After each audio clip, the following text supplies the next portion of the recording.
Women Who Rock Investigate, an affiliate of Women Who Rock with Success.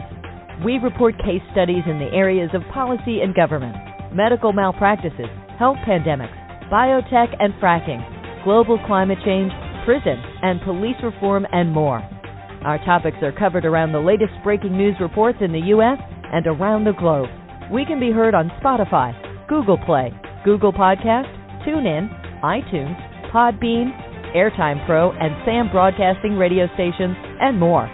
Our hand-picked experts on the show provide credible information from their fields of experience. Join us on Thursdays at 10 a.m. Central Standard Time as we discover the latest in news reports. Now join us live in the studio with our show host, Mrs. Diane Winbush. And good morning, everyone, and thank you for tuning in. I think this is my third show for today.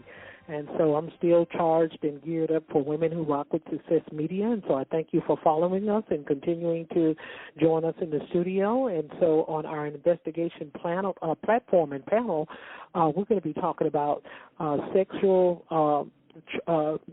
and human trafficking. And then we're going to cover some of the elements of the case of Ghislaine Maxwell. So just hold for 1 second, and we're going to listen to this disclaimer, and then we'll be back with you in just a moment. Into Women Who Rock Investigate, where we uncover the latest stories and topics for our listeners and viewers. Some of our media content may be sensitive to our audiences. Viewer discretion is advised.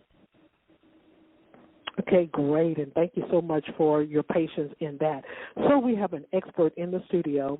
She knows how to research and get all the information, and she knows how to deal with people, and she knows how to counsel people, and she knows the information about sex and human trafficking, which are two topics that sometimes it's important, but sometimes the illness can be pushed away. It can be hidden simply because of the fact that perhaps it may be the guardianship or the parent, or it could be to the fact that it's just people just are not aware of it, or they don't believe that this will happen to my daughter or this will happen to my son, or sometimes we are more trustworthy to people.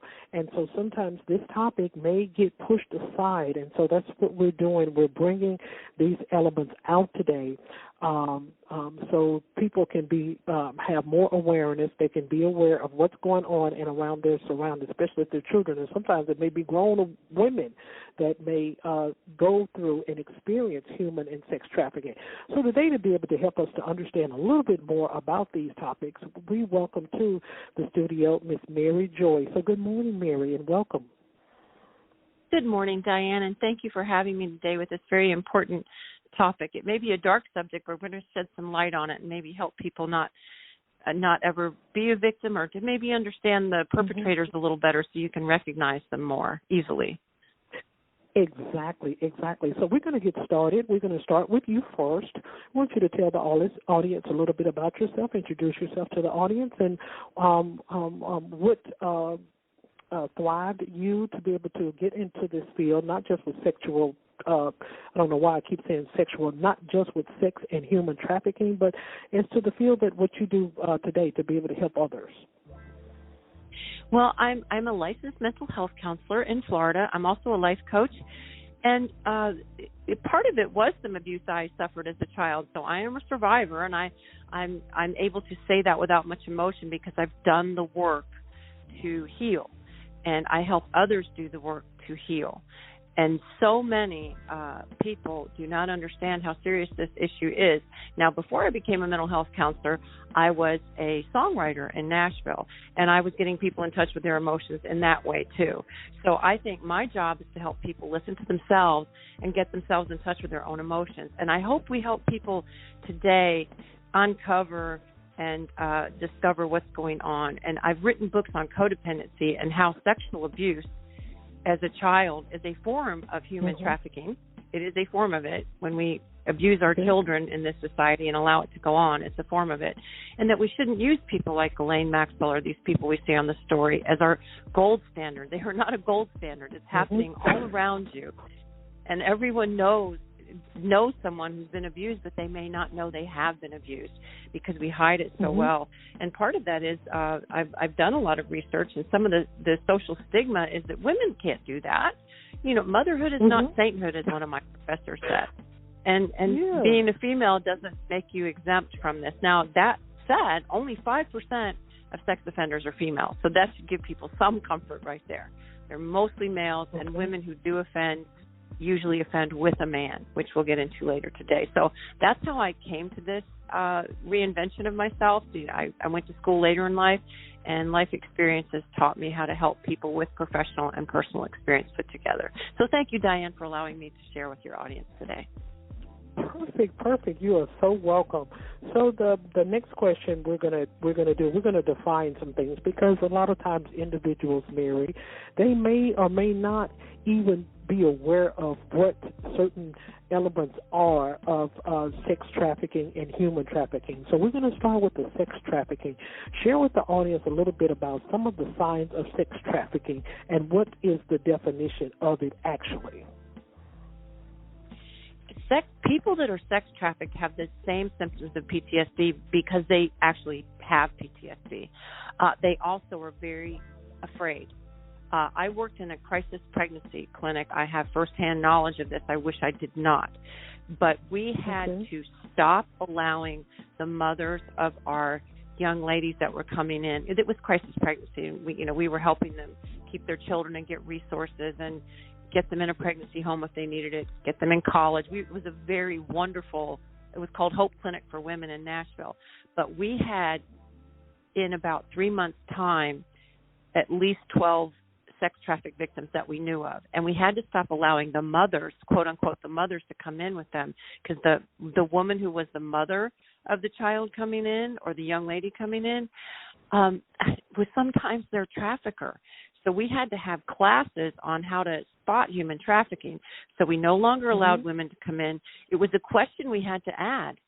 We had to add, are you being trafficked? If they said no and they put their head down and hugged themselves or got anxious or wanted to leave, then that was a sign to us to not, we're just not listening. We're reading body language as well. So it was very important that we if we suspected it, that we just keep asking, because so many times it took a while. And then when we did that, we could help them immediately. We could call the authorities and get some help. And sometimes it would just open up the whole chain of events that would get an entire group of sex traffickers put where they belong, away, because they have done that to their victims. So these are done by trauma bonds. These people keep their mouths shut because they've been trauma bonded, and that by which a narcissistic abuse and is a trauma bond. It's very similar to how a man gets a woman to become a prostitute for him. He love bombs her, makes her feel wonderful, puts her on a pedestal, then systematically tears that pedestal down, so she's going to chase after that wonderful feeling, that physiological hook, and he sets her out to work, and all of a sudden she's trafficked and she doesn't know how she got there. He was wonderful, then he was horrible, and she's trying to please him. And that is how a trauma bond works. That works in sex trafficking as well as just narcissistic abuse. It is, absolutely. As I was, we was talking a little bit before the show got started. Here's an article from the New York Times where it is stating a married couple was, and this is in quotation marks from the New York Times article, a married couple was charged with sex trafficking young women into a prostitution operation on Wednesday. So do you feel that when it's a couple, like a married couple, do you feel, Mary, that this is pronged due to its money? Are they looking for money, or is it some type of sexual addiction that you feel that couples may join together, husband and wife, which is a ridiculous type of behavior?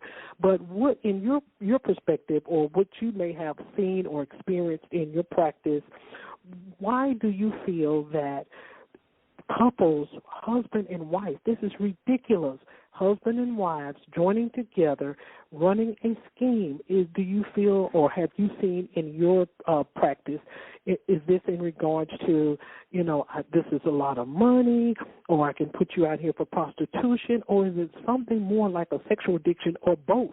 That is, because sometimes you have couples that have some really dark past.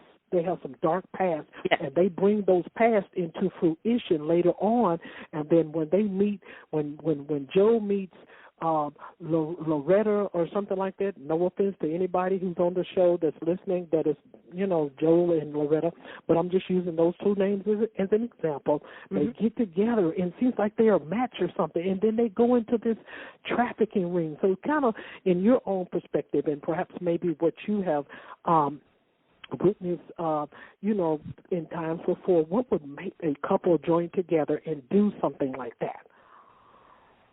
Well, by research and by personal experience, excuse me, usually in that situation, what you're looking at, and I'm not familiar with that case yet because it is a breaking news, but usually in a case similar to that, and there have been many, unfortunately, like the Corrado family that kept a young woman in their backyard for years. Usually it's the male that is the primary predator, and he has presented a romantic notion of why this is a good thing to do, or the woman is afraid or complies, or she's had an abusive childhood. Both of them have probably had abusive childhoods, but the male is usually the primary predator and the sociopath. She joins him in that to retain what she feels is safe. She is committing a crime as an accomplice. In fact, there are four subtypes of female sex offenders, and the one is who abuse adolescent males. Those are the school teachers that we see. Those who sexually abuse very small children. Usually it's their own. I really hate to tell you that. Then the third type is exactly what we're talking about here. It consists of women who commit sexual abuse with a male accomplice, and usually they're the accomplice to the male. I don't really like the way they put this. And the fourth type is those who just commit sexual assault, which is rare. But usually it's a payoff, not necessarily monetarily, but to keep that man happy so they retain that relationship. It's a very sick, twisted, dark, deep codependent relationship. It's pathological codependency, far beyond just your normal, I let a man, treat me badly and not take out the trash. It's way past that. But they almost always come from a terrible abusive background themselves. That's not to condone the unconscionable. It's just to help people observe the behavior without judging the person and to understand how they got this way. So anyone listening out there who might be listening, and I feel like there always is a perpetrator somewhere out there, or someone who knows a perpetrator, please stop, even if you're doing it mildly, because I did give a testimony one time about what had happened to me, and someone did turn himself in to the authorities. I was not aware of it. I don't know who it was. Someone had called me later. So, just stop, because you just think you're abusing a child or molesting isn't that bad, or they'll get over it, or they won't remember it. They do, and if they don't remember it, their brain does. So this is an insidious problem that women join with men usually as perpetrators.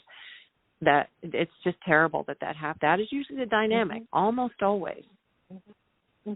So according to the article too as well, and I understand what the statement that you made in regards to, you weren't, it was just a release, just came out probably about 40, maybe about 50 minutes now ago.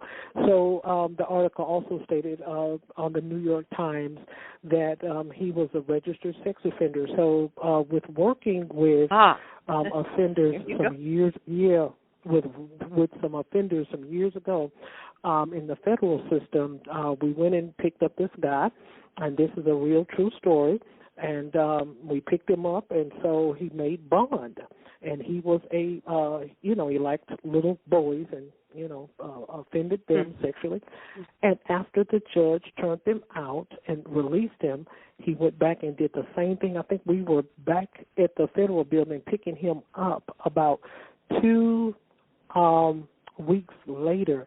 So what is it? I mean, why is it that they cannot get any help? Especially if you're a registered sex offender or what have you.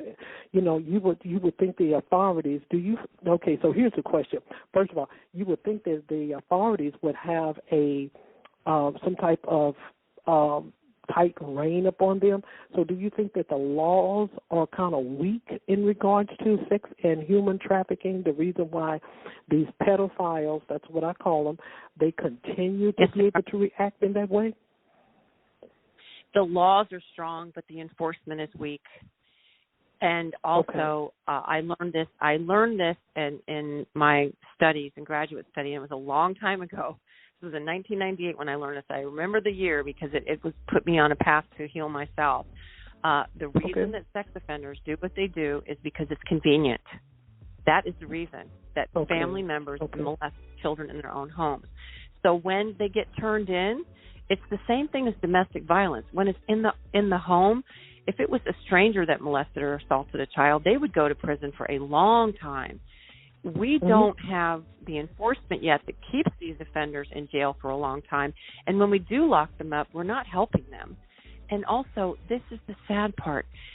This is what I learned from my professor. You can rehabilitate a murderer easier than you can a sex offender. And we don't know why. The sex drive is so strong. Now, that said, and I'm not a doctor, I have to give my disclaimer as well, there are medications that destroy your sex drive. There are chemical castrations. They have pills for that. But our society doesn't want to pay for them. They are expensive.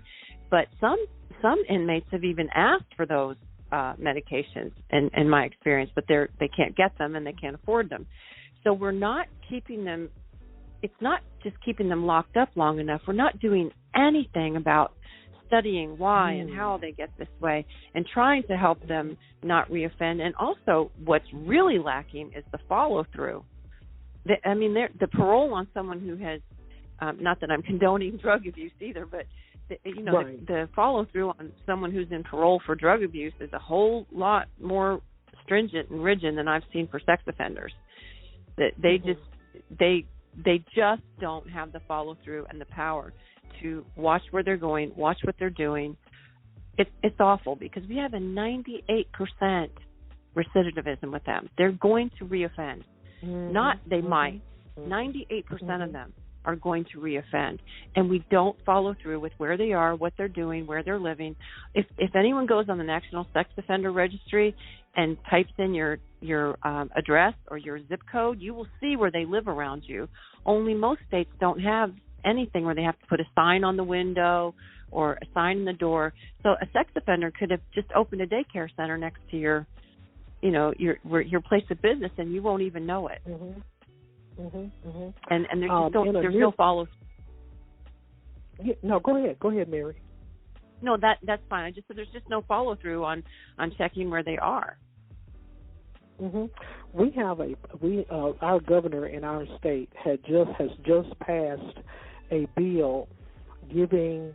And, of course, we know that around the United States we're in an educational crisis mode for teachers and for substitute teachers. It's all over the U.S. But at the same time, our governor in our state just passed a bill allowing individuals to become educators without a degree. And so, of course, in waiting transition for this show to be able to come into fruition today, I went to social media and I posted it. I said, this is going to open up doors for pedophiles. You're going to let people just come in and teach children and what have you without any type of education. That is totally ridiculous. And as you stated, this, it's going to be a massacre. And so, our leadership government, kudos to them and what have you. But, I know that people are looking for all types of desperate ways of trying to mend certain, issues and problems, but that would not fix that problem. That's going to cause just anyone just to walk up with an application. He don't have to have no good degree. He don't have to have no type of social training. I think some educators may have to go through, like family, initiative training and what have you, courses or what have you. So if they don't know any of that and what have you and don't know how to control their emotions, it's going to, be basically like an issue where children, they, become assaulted, even by these so-called teachers that, do not have any type of, skills or what have you in how to be able to work and function in the classroom. It's just totally ridiculous. And so I just wanted to kind of bring that up. We're going to go. What you say, Mary? Go ahead. I'm sorry, I didn't mean to interrupt you. I said it's disturbing that they're allowing that. It is. With no background check. So, they might, with no background check. Absolutely. I'm like, what are you thinking about? So, I mean, I hate to laugh because I'm serious. These topics are very sensitive, and of course, it's gonna be some backlash from it. I think we had something in regard to. Oh, I know, but we laugh to keep from crying because no one's listening. I know it. Right? I know it. I posted. We had an interview with someone that appeared on the Dr. Phil show, and what have you. And I interviewed the father, and he saw it in a different total way. And he was nice. He was a nice father. And once I posted that thing, boy, those comments came out because everybody sees things differently, even if they work in a profession as an engineer. I'm like, what are you talking about? So what I did was I had a prosecutor on the show as well as the guest, and she was eating it up. It didn't affect her any kind of way. She said, leave the comments up. They got something to say, I'll go in and I'll, go in and defend my responses as to what I say. So, that's the reason why I put the disclaimer out there. You put your disclaimer out there and what have you and things. This subject needs to be talked about, and we don't need to be hiding it in a corner. So here is something else I would like to bring also, Mary. This is an article from the Department of Justice, but it's not a challenge question because this is something that we have always heard from day one. It says human trafficking, also known as trafficking in persons or modern-day slavery. So kind of share with us a little bit about that. And then we want to also, before we get into the Maxwell Ghislaine, before we get into Maxwell Ghislaine, we want to talk about the outcry in Greece. I know that television evangelist Joyce Meyer did a huge documentary about that about 3 or 4 years ago about the people, how they stay in, townhouses, but they are human trafficked. And before we get into that, I just want us to talk about the modern day slavery because sometimes when people hear that, they feel that, you got chains, you got hooks around your neck and things while you're dragged all over the place. So we want you to be able to share that part first about modern day slavery and how they relate that to human trafficking. The chains are absolutely psychologically bound. I mentioned the trauma bond earlier, but it truly is physical. It is a physical hook. It's like addiction. The trauma bonder, and I love Joyce Meyer. She is the reason I got set free from. She is the reason I sought help. I watched her probably 30 years ago, and I said, that woman knows what I've been through as a child. And I was able, because of her, because she's so open about it, because she was trafficked in her own home, very similar. She was abused by a family member. Her mother looked the other way. We see this. That is a form of trafficking. To anyone who doesn't believe that, it is because you're selling your child out to gain a home or stability or something else for yourself. And the children learn to protect the perpetrators, but in doing so, they take on the perpetrator's shame. So the trauma bond is how the perpetrator has imposed the shame onto the victim. So the victim feels ashamed for what happened to them, and they don't know how to voice it because they're so young. They have no vocabulary for that. Absolutely none. So to address that, and Joyce Meyer, with one of the most horrific stories ever, yes, these people live very close to you. They live in beautiful homes. I grew up in a beautiful home, but I felt trafficked the day that I did tell someone 2 years, when I felt safe to do it. I was about 15, and I had told someone what had happened, and then I'm just going to briefly tell you how this works, how a trauma bond works, by using personal experience. And then it had gone on for years in my home. I said nothing because I was little. Then when I got older, I could voice things. When I finally did, and I told someone in authority, they made the terrible mistake of calling my mother, who looked the other way. And in that moment in time, at 13 years of age, when I was told to lie to keep the family intact, my head sunk, my chest sunk. I don't remember much of my childhood from that time frame. I really don't. The trauma bond dissociates you from yourself. It causes a hook to lie to keep things intact. You believe the lies. If I don't do this, then my whole family will fall apart. You're protecting a system that is so dark. And when we do talk about Ghislaine Maxwell, the first thing I'd like to say about that, so I don't forget, is where are these young women's parents? How did these young women get taken off to the Bahamas by Ghislaine Maxwell and Jeffrey Epstein? Where were their parents? many times these victims come from families where the parents are either absent or don't care, or they may be addicted and aren't watching their children, or they're more concerned about their own image than they are protecting their child. So it's something to think about. We're going to get letters on this, but it's okay. Go ahead. That was kind of funny. Go ahead. We're going to We're going to get letters on this, and I'm okay with that because I'm older now, and I'm here to tell you this has to stop. Women are very, very tired of men's opinion. In fact, I read one research paper that will make you shudder, that one of the reasons that female sex offense is so ignored is because men tend to romanticize and fantasize and eroticize female sex offenders. They think there's something sexy about that.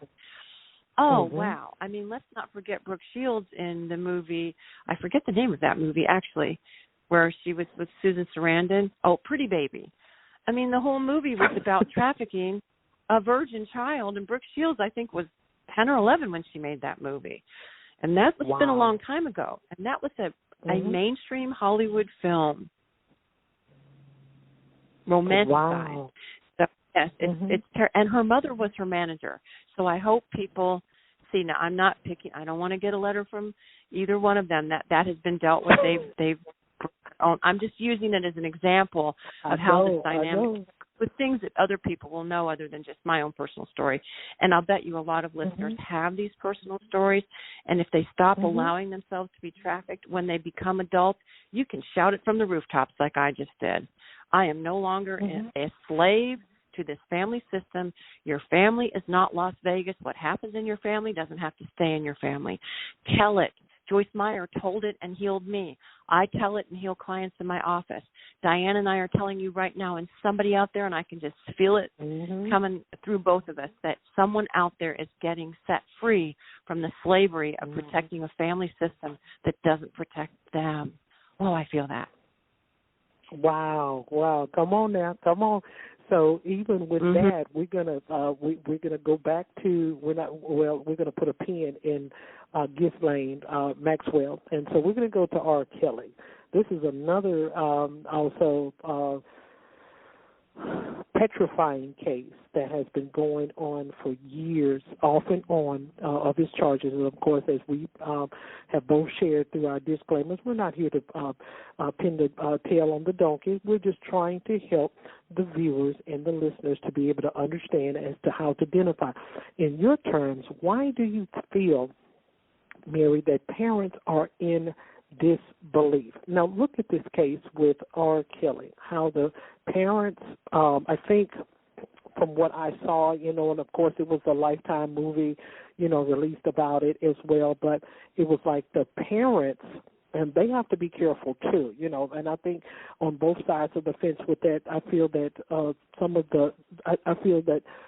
the things that R. Kelly was sharing was true, that the parents allowed their children to interact with him. Perhaps maybe he was offering them something. Even with the situation with Bill Cosby, I'm going to say this, Mary, this is just me saying this. This is in quotations. When I was growing up, we were always taught, and everybody's different now, we were always taught you never go to a woman's house if the woman is not there. If she's not there, then you stop right there and turn around and get back in your car or leave or get back in whatever you're riding in or get on your bicycle and come back. I may have sent you over here to get this, but if the husband is there, don't step in the house. That's just the way we were taught. I come up from the old school back in the 60s. And so if the male is there and there is, say what now, Mary? I said I'm from that same time, so good advice. But gee whiz, some of the women now we know are doing the offending. So go ahead. I'm sorry. Exactly. No, you're okay. So interesting. It's a very, very interesting and informative interview on today. So we want to kind of hit on that a little bit as to why okay, if you're registering your daughter or your children, male children get involved with this too. They're that's not the word I'm looking for, predators and stuff, but they are also accessible to human and sex trafficking as well. But, okay, here you have these parents. They were stating with the R. Kelly case. That's why we're going to put a pin in it right there. And they were saying that, he did all of these things, but the children were confessing. They were in denial. They were confessing as to, and he beat these girls. Put them in, beat the grown women, put them in rooms and lock them in rooms and give them their trays like they were in prison and things like that. But some of the millennial type of girls that he had, not the older ones that were appeared on Lifetime, they were like, no, he did this was wrong. But the millennials, the younger ones, they were like, no, he haven't been anything but good to us. And so that's more like a denial. So why are the those that are offended, why are they in such of a denial? Because I know he was doing it to the young ones too. The denial, I think, is from, and there's many reasons for denial, but I'm just going to state the most obvious one that's hitting me right now. The denial is because we have things normalized in our society. I am not going to name the book because I don't want to get in trouble. But there was a book made into films about a young woman entering a contract with a man so she could be abused by him. It was a very popular New York Times bestseller. So somehow we have normalized, romanticized, and eroticized, as I said earlier, sexual abuse. In fact, I've had many young men talk to me as clients and just out in the real world that many of their girlfriends have rape fantasies. So I don't know if they're watching this on TV or that they feel empowered by using their sexuality to entice men. I have no idea where the evolution has come, but it needs to stop because we need to quit normalizing and fantasizing and eroticizing sexuality.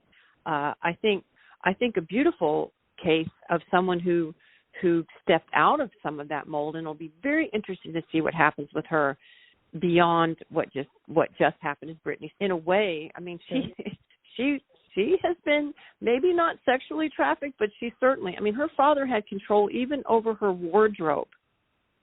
Okay. And this is a point that has come out on the news, and she's brought it up, so I'm not saying anything that's a legal issue. But it will be interesting to see. We have normalized women using sexuality to gain what they want and need to the point that they become trafficked, and then they get this false sense of guilt and shame that somehow they did this. But what happened is they allowed themselves and put themselves in a position to be trauma bonded, and then when they get in the trauma bond, the chains are invisible, but the slavery is there. And then they feel responsible, so they don't do anything about it. So they defend and deny because they don't want to take responsibility for some things that they may have normalized. We are systematically desensitizing ourselves to childhood sexuality. They almost took pedophilia, or they didn't almost take it. They were discussing taking pedophilia out of the Diagnostic and Statistical Manual of the Psychiatric Association because it's so prevalent. And there many people lobbied against it, and they went, no, we're leaving it in. And thank you, the American Psychiatric Association. Children have no voice about their sexuality. So when they're abused and used for sexuality, I don't even like the word abused because it's just too benign. They're being used for sex. They're being used, abnormally used for sex. The word abuse comes from abnormal use. They're being abnormally used for sex. They're being trafficked sometimes in their own home, and we're all looking the other way saying, well, somebody should do something about that. And you and I are right now. We're doing something. We're doing the best we can, trying to educate people, to liberate people from slavery. I believe that. I believe it is slavery. I felt like one as a child. I had I retrieved that information off the Department of Justice website. It's they are calling it modern day slavery, sex and human trafficking, and so we're using their citations and their references as to how we go along with podcasts on today. And so to hit back on Britney Spears just for a second, so. In terms of the media, they are actually pivoting to the point that her father, this is a question, her father may be doing a little human trafficking or what have you. Is that what, because I followed that story over and over and over, so I never did get all of the deep elements out of it. I know that she was trying to get, I guess, estranged from her father in regards to him being controlling over all of or most of her assets or what have you. And so, and I know she has experienced her just like her and Lindsay Lohan. I mean, she's gone through a lot of things too, which did not have anything to do with what we're talking about today. But they kind of in a little comparison to me in some ways because they stay in the media all the time. So that was a question that I guess I wanted to ask, and we can move on from that after you answer that question. So was the father somehow kind of basically the media was kind of looking at him in a way that he may have been doing some things that he shouldn't been doing towards Britney? Well, he was certainly benefiting financially from her being in the conservatorship because he was in charge of all of her money. So when she did a Las Vegas show and made however much she made, if she made, $400,000 a night, she got a very small allowance, and he took control of all the money. So it may not be direct sexual trafficking, but her sexual image is everything. Control. She has a sexually charged image, and that's what sells tickets to her shows. And conservatorships, as a wise psychiatrist once said to me, he said, have you ever noticed that conservatorships are never placed on people who are poor? And I went, so true. So when you ask the question, much about money, it's usually for men, it's either power or money. That you trace that back, or both. And this is why, this is why a man who traffics women as prostitutes in a local area, he's like the boss of that harem, and nobody can infringe on that. And women are not allowed to be independent sex workers. That I'm not condoning that women are independent sex workers. I'm just saying that they're not allowed to be. They get hurt. You can't infringe on my territory. You either work for me or you get out of here or you're going to get hurt. I mean, but this is becoming a problem. We can't just look at the other way. We can't keep blaming the women. We have to blame the people who buy the women. It's simple economics of supply and demand. If men stop demanding prostitutes will stop working. They just will. That's true. It is that's true.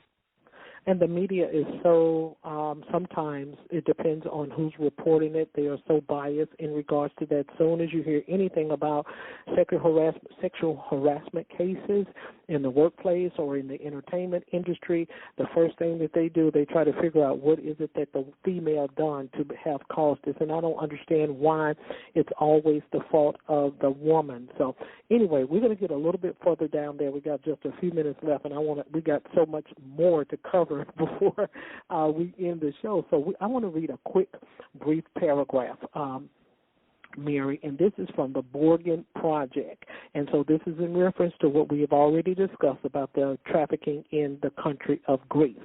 So it says, meet Alicia.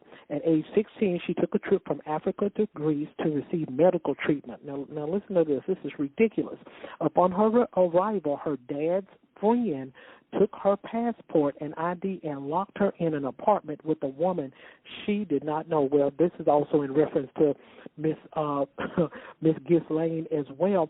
And so, I mean, how does a parent sit there and allow his friend to get to that point where, I mean, where's the access at?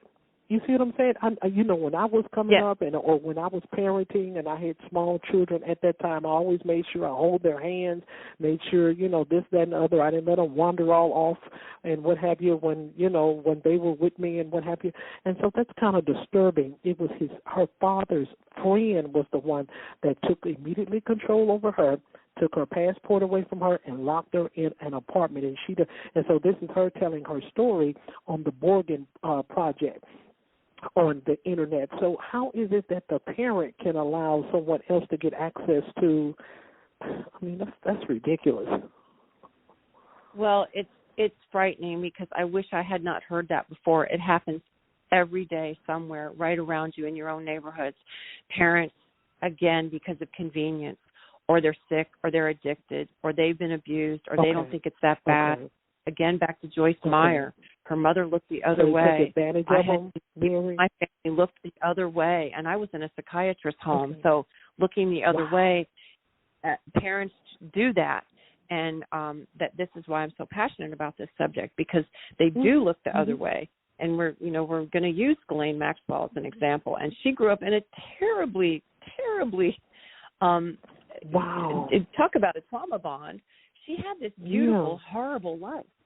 Her father was a rageaholic. Okay. He was a sociopath. He actually was found dead off of his boat. But Ghislaine used to help her dad do fraudulent things. He was more of a business fraud. He was kind of more of like a Bernie Madoff in Europe.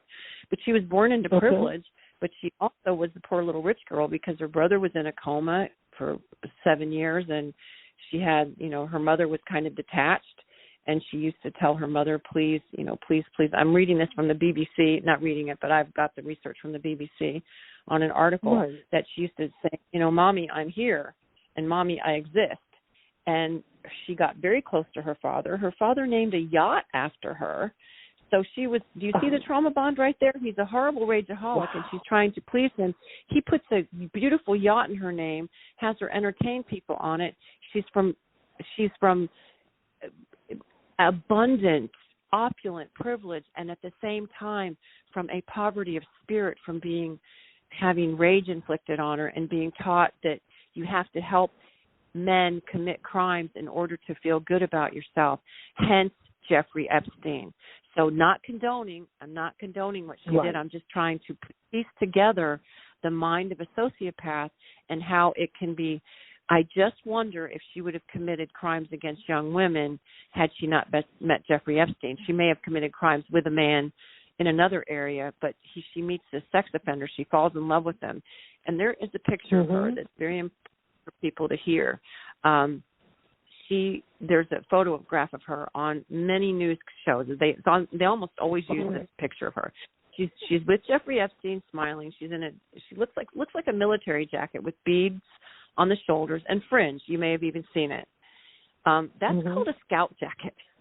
I actually wrote to the DOJ about it because I had one of those jackets many years ago because I used to sing for a living. And I thought it was just a cute jacket. And then when someone told me what a scout jacket was, I got rid of the jacket because the scout jacket was what members of the native tribes, the indigenous people, like if the Apache would scout on the Arapaho, let's just say, for example, and I don't know that, and again, disclaimer, I know nothing about that. I just know what the scout jacket means. The military would give them a cavalry jacket, a blue military jacket, for which they would adorn it with fringe and beads. As soon as I found that out, that was what that jacket was about, I didn't keep the jacket because I said, it's slavery. They were scouting on each other and thinking that they would retain their safety from their tribe if they scouted on the other tribe. That's what they were led to believe, and we all know the horror that happened there. So this is way past just sex trafficking and human trafficking. This has been going on forever, and it needs to stop now. We need to evolve and have this stop. And that's so Ghislaine Maxwell was kind of had a childhood that would lead her to do that, but she certainly didn't have to. She had a choice, and she just kept doing it. And then she's still lying about it. She is and that's the next question. No remorse, no empathy. She used, like most female sex offenders aren't as aggressive as men. They're really not. They're more They're more subtle, more nuanced. The women feel pretty. Oh, you're so beautiful. I'll make you a model. That's how she did it. She would get out of the car and say, oh, my gosh, you're so gorgeous. Let's make you a model. And if these children had no parental guidance or their parents said, oh, sure, just go spend the night in the Bahamas. That should be fun to go for a weekend in the Bahamas and model for someone. But if you're a parent out there, check, please. No, don't let your daughter just go model for somebody without checking to see who it is. Absolutely. This would not have happened to these women. Right, absolutely. So what, in your terms, what do you think that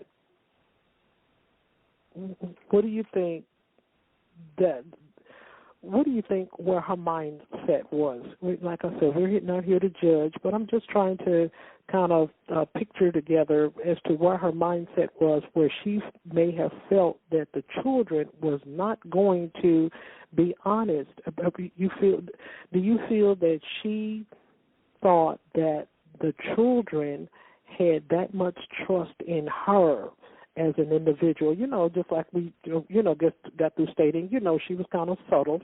Sometimes women come in real, passive and what have you. And, and so sometimes, perhaps maybe Jeffrey Epstein probably said, hey, you know what, I can't do this, so let me go over here and get you. Let me find you to go in there, and you can be more like a softer blanket or a pillow to be able to get to the children a little bit better than I can and what have you. So why is it that you feel, and I'll say it too, it doesn't matter, we already done did the disclaimer, why do you feel that she felt that those girls were really going to lie for her? I don't understand that, why she was going to say to the media, no, I didn't do this, and then knowing that they was going to be able to call those girls to testify, just like they did in the Harvey Weinstein case for the sexual harassment, and as well as with the Bill Cosby case. I mean, I don't know why a person would sit there and know that they perhaps maybe have multiple accusations against them with multiple people, and the person is not going to say, oh, I didn't do that, or perhaps maybe they have done it so many times they probably have lost count. Yes, and I'm going to give you a real simple answer, Diane. Number one, they are sociopaths, and sociopaths do not think ahead. They do not. They do not think ahead of the day that someone might tell on them. Number two, all the people you mentioned there are people of privilege with money, thinking their money could buy them silence. And not always the case, is it? And number three, I think in Ghislaine Maxwell's case specifically, she was in love with Jeffrey Epstein like a father figure because her father had passed away in a tragic, they don't know if he was murdered or not. They found him drowned off of his boat named after her. Again, doesn't make it right. It just helps explain why she was so dramatic in doing this. I think that she was in love with Jeffrey Epstein as much as a sociopath can love, but that she was so in love with him and saw him like her father figure. If I please Jeffrey, he will love me, and I will never be out of his inner circle, because she did not want to be out of that inner circle. And if I do for him what he loves, which is young women, he'll keep me in. I forget what he called her. He had a name for her, and I've not seen it on any articles. I've just heard it on the news one time, but it was pretty much that she was like the head, the queen of his domain. And it's very sad because she believed it. Yeah. So they believe their own lies. They absolutely believe they can get away with anything because they had for so long. So just number four, time is one of the reasons they think they can get away with it. They say, I got away with it this long, I can get away with it. Kind of like not paying your taxes. The government doesn't forget. It just takes a while for them to get around to you. So it takes a while for the department to develop a case. It took a long time for them to develop a case that would absolutely make sure that Ghislaine Maxwell would be seen as an accomplice and a perpetrator herself. They had to take a lot of time to gather a lot of information, but they think they're going to get away with it because they have for so long. They think no one will talk because they think money pays people off, but in the long term, it doesn't. People start to feel like that money is dirty. Those young women, money is enticing when you're young, and then when you're older, you go, wow, I could have made my own money. I could have made better choices. And most of them, if you talk to them, were probably set up by households where they were not, they were either scapegoat children, abused children, or just neglected children. Because most parents would not let their children go off to the Bahamas with a strange woman to model bathing suits or clothes or anything. Most parents would not do that. They would check on that. So that is why. Number one reason, a sociopath. And they do not think ahead. Sociopaths have no guilt, no remorse. They also don't plan ahead. They often also get caught right around the age Jeffrey and Ghislaine got caught, because they burn out. They can no longer keep up the facade, and the spider web gets so large it falls off the tree. Okay. I hope that makes sense to someone. It just gets so heavy and so large, and there's so many victims that just by sheer numbers, if he's molested 1,000 girls and only 10% of them tell, that's 100 girls. Okay. And I think that's what happened. I think the numbers just got so high that they just started talking. And when one talks, it's a domino effect. And I'm so grateful for the bravery of those young women to come forth knowing people were going to judge them, because people do judge victims, and they blame the victim. And I understand that. You say, how could you let someone do that to you? Well, you dissociate. We have a chemical in our brain, much like a possum. Rape victims especially do it. They're fight, flight, and frozen. They just freeze. They allow the crime to happen, and they're dissociated. They have amnesia from that.